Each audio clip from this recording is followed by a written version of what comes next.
توکل یہ ہے کہ آدمی اپنی قوت اور طاقت سے ہٹ کر تقدیر الہی پر راضی رہے۔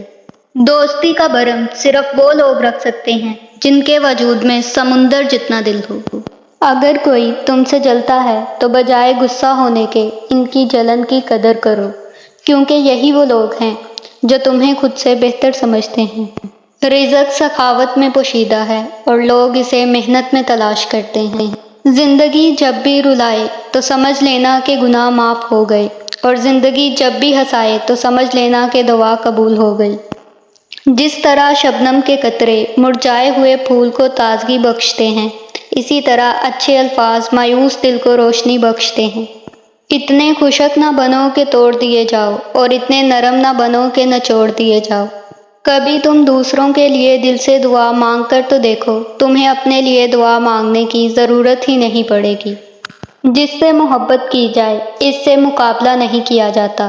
کسی کو پا لینا محبت نہیں، بلکہ کسی کے دل میں اپنی جگہ بنا لینا محبت ہے۔ جو شخص عقل رکھتا ہے وہ اکثر خاموش رہتا ہے۔ تم جنت نہ مانگو، بلکہ دنیا میں ایسے کام کرو کہ جنت خود تمہیں مانگے۔ مشکل وقت میں ہمیشہ دعا مانگا کرو، کیونکہ جہاں انسان کا حوصلہ ختم ہوتا ہے وہاں سے اللہ پاک کی رحمت شروع ہوتی ہے۔ سب سے بڑا جاہل وہ ہے جو ایک ہی پتھر سے 2 بار ٹھوکر کھائے۔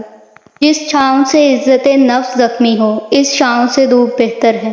بے فکر ہو جاؤ، اللہ مخلص دلوں کے ساتھ کبھی ناانصافی نہیں کرتا۔ تمہیں جس شخص سے محبت ہو جائے اس کی آخرت کے بارے میں سوچا کرو، اسے کیسے بہتر بنایا جائے۔ یہ تمہاری محبت کی سب سے بڑی دلیل ہے۔ ایسا سوچنا انسان کو ختم کر دیتا ہے۔ بس دعا کرو اور سب اللہ پر چھوڑ دو۔ جب دعا کرتے وقت تمہاری آنکھوں سے آنسو آنے لگیں تو سمجھ لینا کہ تمہاری دعا قبول ہو چکی ہے۔